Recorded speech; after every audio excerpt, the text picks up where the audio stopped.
Do you remember being young and mischievous, doing something wrong, when all of a sudden your mom or dad screams your full name? I remember when I was about 7 and my younger brother was probably 5. We were playing dress up, which I loved, as I was always wanting a little sister. I was doing his makeup, putting dresses on him, and for some reason I decided to take scissors to his curly blonde hair. Snip, snip, snip, and all of a sudden his hair was all over the floor.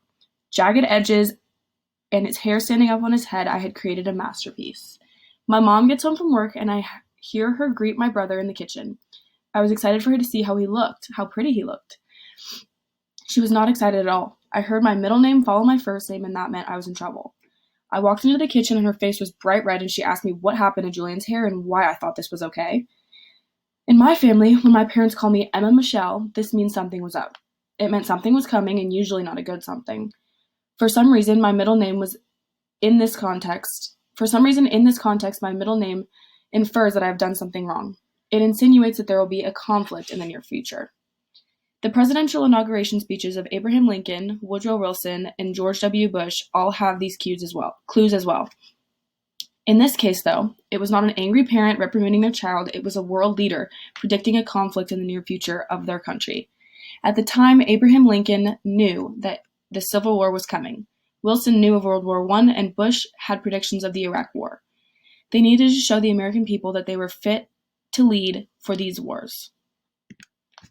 Abraham Lincoln was one of the most recognized presidents in the history of our country. He was elected in 1861, right at the beginning of the Civil War, and during his election, our country was divided because Lincoln was the candidate of the newly created Republican Party, which officially wanted to limit the expansion of slavery. This fueled a division between the North and the South, and Lincoln knew there was going to be a civil war, and in his inaugural address, he attempted to calm the situation America was currently in. He knew that whatever he said had to appeal to both sides and comfort those who doubted him.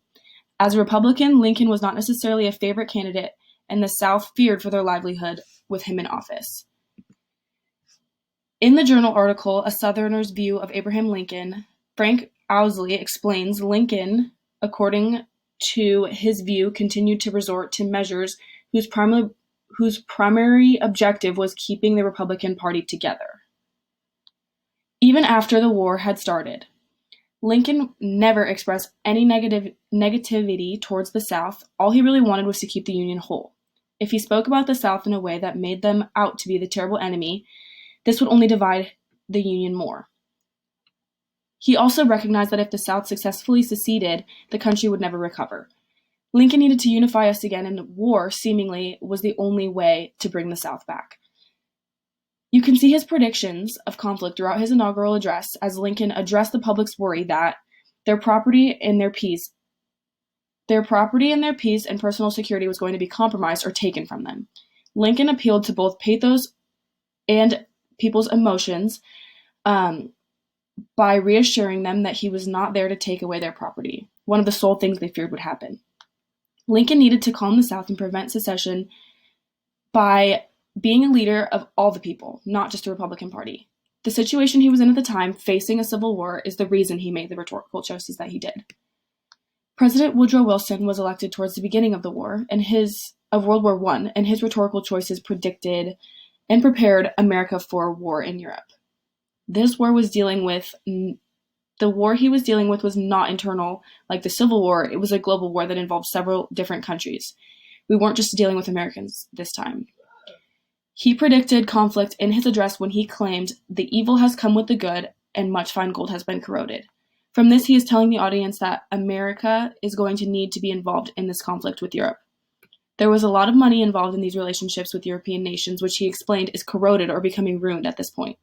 Furthermore, the peace in these relationships that America had with European nations had been decaying for a while. He continuously mentioned peace throughout his presidency and the ways that Germany was tarnishing the lasting peace we had had for many years. In Wilson's Peace Without Victory speech, he states that this great war must be a peace without victory. Only a peace between equals can last. The inaugural address discusses our relationship with Europe and how it slowly has been deteriorating, while the Peace Without Victory speech added on and called us back to our American values of peace and equality.